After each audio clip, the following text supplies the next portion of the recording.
And you're listening to KSQM 91.5.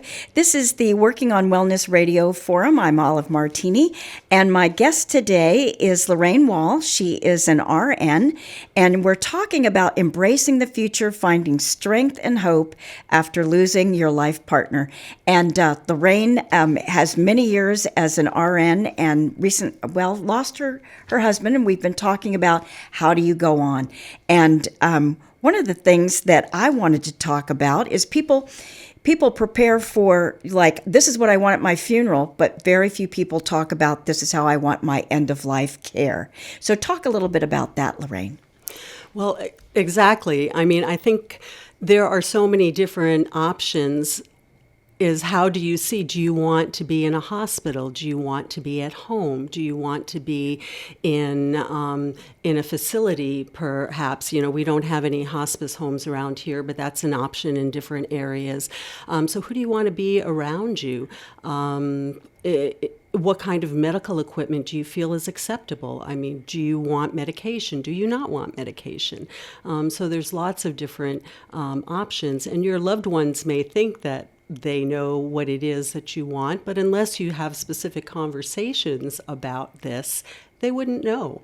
I think we talked a little bit about a previous speaker, Sandy Ulf, who came to talk about honoring choices. And I took a class with her, and she had a exercise that she did every year. It was at Thanksgiving, and after they finished their meal, she said there is no dessert until we go around the table and we all share what it is that we want, because this is important that we all understand and we feel good. And initially, they balked at it, but then it became part of what they did on Thanksgiving. I am thankful for, and this is how I would like, my life to end. So this is important to you. It's personal to you. Yes. And have you helped people go through this? Have you helped others to kind of get comfortable with this subject? Unfortunately, this program, I retired, and then I went through classes to become an educator to speak about this, and it's certainly something I feel comfortable talking about to others. But the program was sunset in December of 23, and so there's no formal program anywhere. However, there's still lots of resources. Washington State Hospital Association on their website has some great information. There's downloadable forms that help you have these conversations with your family, and different talking points, different options, and then also how the important part is how do you get that information into your medical record?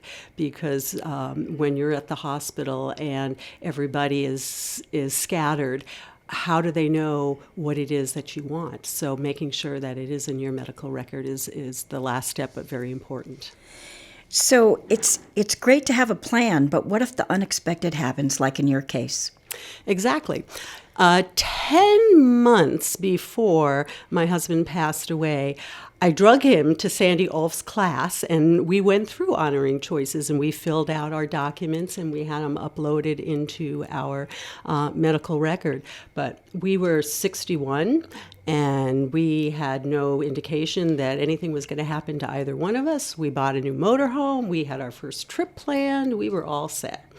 And then all of a sudden, I got the word that he passed away. And what do you do with that? It was, I don't know.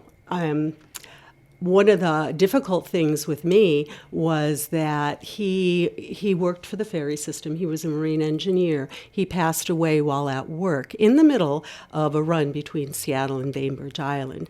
So his case became a coroner's case because the Coast Guard was involved. He died in a county not his home. And then lastly, he wasn't being cared for any major medical issue that would indicate his death, and his physician was refusing to sign his death certificate. So they kept him for 3 days. They did not bring him home for that time. So again, all the things you think that you're going to plan for,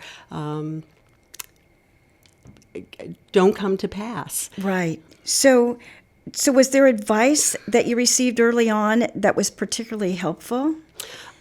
Yes. I had a work friend, a very dear work friend, and one of the things she said to me, and she had lost her husband at an early age in his 30s, she said, start writing things down. When you talk to people, when you have conversations with people, write it down.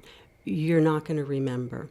And I have to tell you, when you can't sleep at night, there are a lot of 2, 3 o'clock in the morning where you're staring at the wall and you don't know what's going on, and you think, oh my gosh, I need to talk to this person, or I have to contact that person. And I always kept a pen and paper by my bed so I could write down, so I would remember in the morning. But I tell you, your mind, you're just muddled. You don't know. And sometimes you think, is this an actual conversation I had? Was it a conversation that I intended to have, and really things get blurry. And so writing it down, that was one of the best pieces of advice that I got.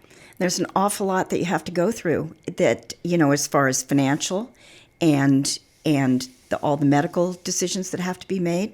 So where do you suggest people start? You talked about that website. Is there resources that people can go to and find out, like, what do I need to know about our finances? What do I need to know about, medical care and that kind of thing? Can you talk with someone about that? Well, everybody is very different, and I think, different people feel comfortable talking to others, whether it may be, a widow and widowers group or some type of grief counseling. As to financial, your lawyer. Our lawyer happened to be a good personal friend of our family. He and his wife and my husband and I used to travel together all the time. But he was awesome. I was able to give him my husband's will, and he was able to help me with, what about the house? What about the vehicles? What about, how do I get those things put in my name? How do I sort out those things? But a lot of things I think I learned on my own. Some of the things I wanted to share that were kind of shocking to me was the first thing about medical insurance. I was first told that I would be covered under my husband for medical insurance, and then when I was filling out the forms, I was told by the state that I was not eligible because we were both still working. I was covered under the hospital, but that we hadn't transferred my insurance to him, so therefore I couldn't claim it. And there was I believe it was 60 days or 90-day time frame with which you had to work with. And I was just, oh my gosh, what am I going to do? Because I'm 62 now. I have 3 more years till Medicare. And so my plan was, to utilize this insurance. I called several friends, and I ran into somebody who was also a state worker, and he said, of course you're eligible. You need to call them back again. So I called and I spoke to somebody else. So within the same agency, I had eventually spoken to 3 different people and got 3 different answers. But finally they said, yes, you are eligible. I was 5 days within the time frame that I had to submit, otherwise I would lose that eligibility. I filled out all the forms. I went down to FedEx. I did it next day. I want my return receipt and everything. 2 weeks later, I got a denial letter and said, I'm sorry, but you passed the deadline and you weren't able to qualify for the insurance. I pulled out my papers. I made copies of everything. And I was able to submit a review. And they saw that the papers all arrived on the last day, and so that saved me. I was able to get the insurance. Was there something that you discovered that made each day easier? Yes. One of the things that was very helpful for my husband and I, we always said, I love you every day. You always hear that, never went to bed mad, whatever. But, our marriage wasn't perfect. We had issues, but the things that were important, I think, were up front. But what I miss the most is every day, at the end of the day, being able to tell him what happened and, just share life and what was going on with the kids or whatever. And I started journaling, and I just started, it's like, just a diary at the end of my day, and it's before I go to bed. I start writing things down, tell him exactly, and it's like I'm writing a letter to him and what happened and how my day went, or if I'm struggling with something, and I might even include, why the heck aren't you here to help me? And I always end, with I love you. So you wanted to talk about the 7 stages of loss. Loss.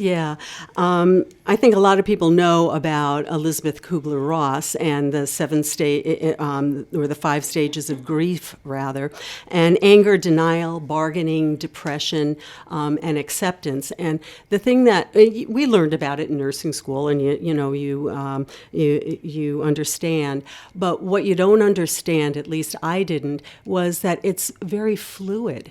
And, as far as denial, one of the things that happened, I didn't get to see my husband's body for 3 days. And in my mind, he wasn't dead. I didn't see him. Somebody made a mistake, and whatnot. And, whether it was fortuitous or not, my son was traveling from Hawaii. My daughter lived over on Whidbey Island. And it took them a couple days to get here. But then all together we were able to go see him, and so that was very comforting. But definitely denial was there. But anger is when I moved our house. We lived there almost 32 years. It was almost a 3,000 square foot house with 3 outbuildings and whatnot. And finally, it was too much for me. We had a little farm. I had goats and llamas. And I was like, I can't do, we were planning on doing this together. I can't do this by myself anymore. The fences were breaking, you name it. And I was very angry. And it's like, why did you, leave this to me? I have to do this all myself. And that was really hard. And then I discovered that my husband was a hoarder. See, I love knitting and fiber and everything. And I had a stash in my closet, some of which he knew and some of which he didn't. And then when I went out to the barn, he had all these wonderful tools, some of which I knew he had and some of which I didn't know he had. And so it was funny. All of a sudden I had all of these things. Now what do I do with this? What does my children, will my children want? What do they take? What do I give away? How do I manage all of this stuff? And so that was really hard.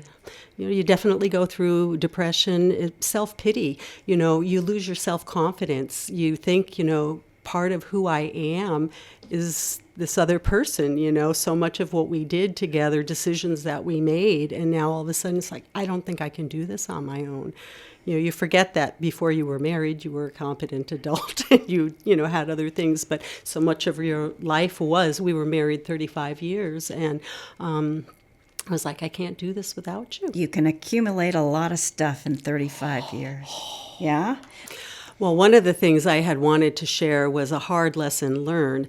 It's funny, I looked into the history of this. Did you know that women were not allowed to be the primary card holder of a major credit card until the early 70s? Well, I had a major credit card, and when we got married, my husband did not, so he was my signer. Well, when we moved to Sequim, our mortgage was through a bank that gave us a great deal on interest rate for a credit card. So he said, I'm going to go down and I'm going to get a new credit card. So he went down and got the credit card. I didn't think anything of it. My old credit card we destroyed. And so fast forward, 30 years later, my husband passes away, and I go down to the bank, and I said to them, I have a big trip coming up. My son was getting married 3 weeks later, and we decided we wanted to go ahead with the wedding, but it was in Maryland. And I just said to him, I'm going to be traveling, and I need to make sure that everything is in order. Is there anything I need to worry about, my credit cards or anything? No, but we need to have a copy of the death certificate. And I carried a copy with me everywhere I went, because you would never, the places that you would least expect, Costco death certificate, so have one in your possession.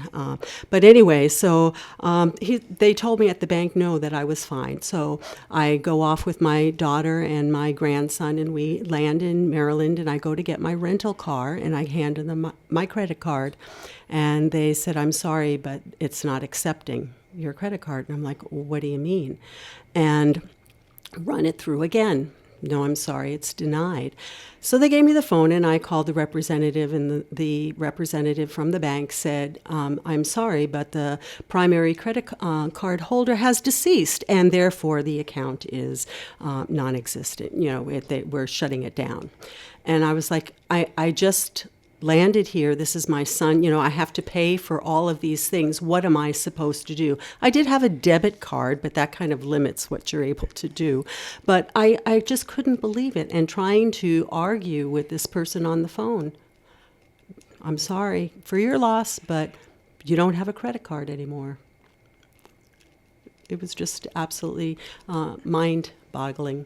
But anyway, so I got a new credit card, and I had to laugh because my credit was better than my husband's, so I actually got a higher credit limit than he did. But one of the other things that was kind of curious is, so when you earn reward points for your credit card, they belong to the primary card holder. So we had all these plans to travel, so we had racked up quite a few points, and we were going to go ahead and use those. And so I was told that no, they belong to the deceased, and I was not entitled to them. Well, it happened that we had carried, every month we would pay off our total bill, but we had actually a fairly large amount that was owed for that month. And so I said, well, can I use those points to pay off my loan or the credit card? And they said, well, yeah, you can do that. But if I didn't ask, I would have lost those points because they don't roll over to you. I did not know that. Now, I did hear someone say that it's a very good idea before anyone passes away to make sure that if you're married, you're both on the utility bills, you're both on the car registrations, that kind of thing, so that if one of you passes away, you still have access. So that's another thing. Challenges around major decisions like home maintenance and cooking and that kind of thing. Can you talk a little bit about that? Sure. My husband was a jack of all trades. In his role, he had to be able to do plumbing, he had to be able to do woodwork, he did machining, he did everything. And so I would say to him, honey, the faucet's leaking, and I'd go off to work and I'd come home and it'd be all fixed. And so all of a sudden I was like, now that you're gone, everything is falling apart, and I need somebody to help me with the gutters. I need somebody to help me, the wells run dry, it went on and on and on. And it was really hard. I had hired a number of different handymen, and it did not turn out well. Either, they came to work incapacitated, or they didn't show up, or whatnot. And so having reliable, asking friends and family if they have somebody good was what I needed to do, because I have a great handyman now, and I totally trust him, and I feel very confident. But that was a tough thing. But some of the other things, like they always say, don't make any major decisions when someone dies. Let things sit for a while. And I just thought, that your house, that's what they're talking about. Your where you have your most assets. But we had this big motorhome, and the week before he passed away, my husband said, you're going to learn how to drive this thing. So he gave me my first lesson, and all the way to Port Townsend, I was sweating bullets, and I just drove off the side of the road, and I said, okay, you can take over now. I can't do this.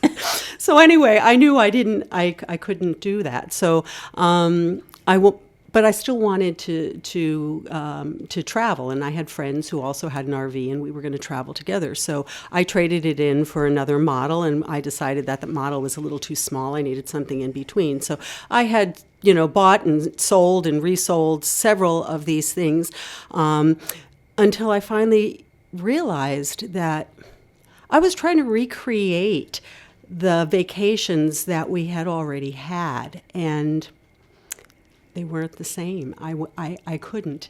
And so that was kind of a hard lesson lost, that cost a bit. But it was like, I have the memories of our camping trips, but I can't recreate it. And trying to do that, it's not going to work. So that was a big mistake early on.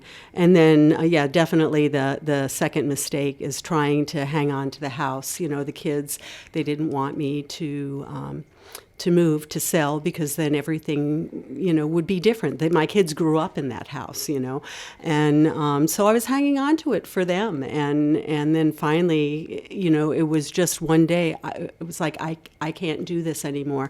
I started and stopped. I had a realtor the year before, and I was ready to move. And then all of a sudden, I don't know what it was. Again, talking about going back to those stages of grief, all of a sudden I became depressed. I became overwhelmed. I just wasn't sure what to do. And so I backed off, and I stayed in the house for another year until finally I said, this is ridiculous. I need to do what's right for me. My children have their own lives, their own families, and this is not working for me anymore. So that was a good move for me.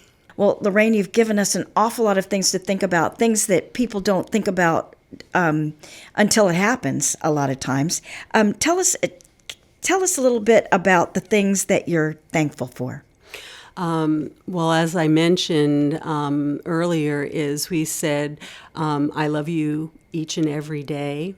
And so I know when he passed away that he knew how I felt. I knew how he felt. So that was something that I didn't have regrets about. Very thankful for friends and family. My sister, she's a couple years older than I, and she came and stayed with me for a good while. And actually, we've kind of rekindled our relationship. We went traveling together, so I still get a chance to travel, which is something, of course, that Sean and I had wanted to do, but I get to do with my sister. And her husband isn't quite so fond of travel, so it works out great. So, just things. Around the house. My husband was a woodworker. He made a lot of furniture. He made beautifully turned bowls and things like that. I get to look at those. Those are a reminder of the things that, he really loved to do. And I see those, and it makes me smile. There are those times when, something reminds you of your loved one, and it's painful. You really feel that loss. But at some point, something changes, and suddenly it's like, you had so much joy in remembering this person and the things that you did, and so suddenly, it makes you smile, and in some cases, it makes you laugh. I think one of the things that is really hard when someone passes away. You have this identity as this couple, and suddenly you're not there. Do your friends accept you as a single person? Other people who are couples, maybe they feel awkward. They don't want you there, or they don't think you have as many things in common. But I've got a lot of good friends who actually, they knew Sean, and sometimes we get together and something will happen and it reminds him of something funny, something crazy that he did, and we'll just start laughing. And so having people who don't shy away from being willing to let you talk, because when you get together, a social gathering, people share about their families and their kids, and my family was my husband. And if people feel comfortable about me speaking about it, because I'm speaking from a point of joy, it's something that I had a great life, and I feel very very blessed, and so I'm just sharing our stories. What kind of resources are available to them out there so that if they find themselves in your situation, they know where to turn? Certainly.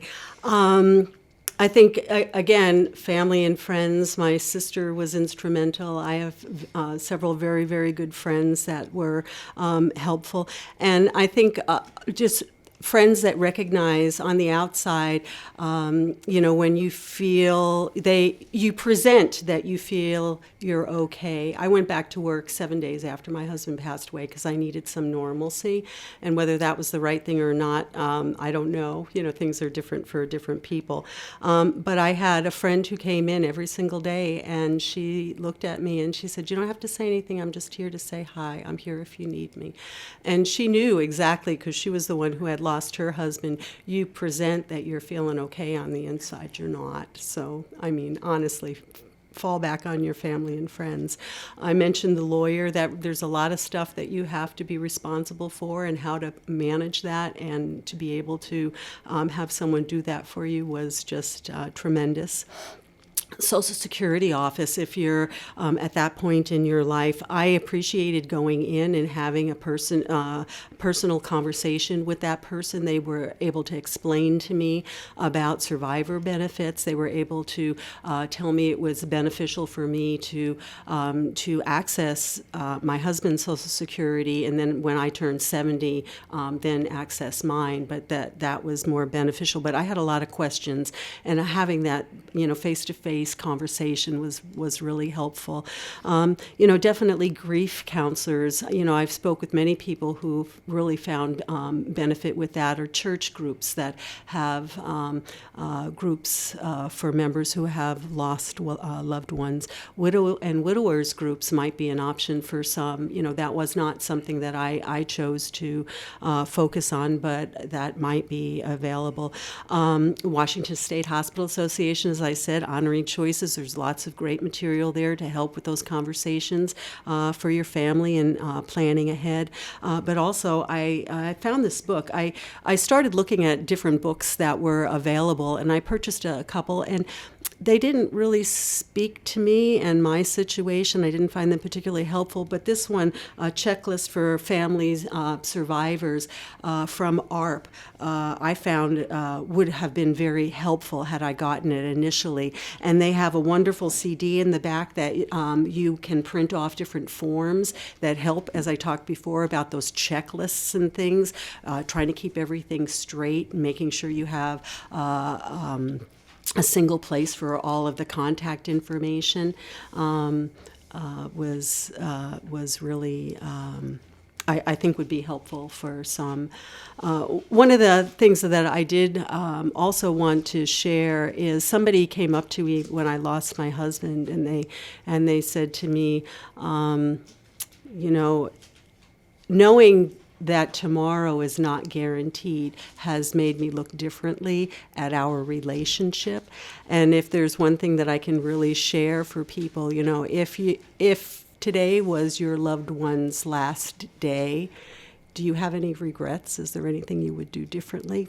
Don't sweat the small stuff. There's lots of good things that you need to focus on. So I want to thank you so much for being our guest today, and we've gotten a lot of good information out there. And if people would like more information, there's lots of places that they can go and get that information.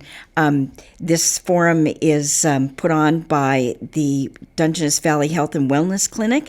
It is Sequim's Free Clinic, and what that means is that you can go to the clinic on, help me Penny, on Monday and Thursday, open at 4:30, and it's kind of first come, first serve, and they're at 777 5th Avenue in Sequim. And it's a wonderful resource, and they've got people there that can help you with questions and that kind of thing. Lorraine, thank you very much. We're going to go to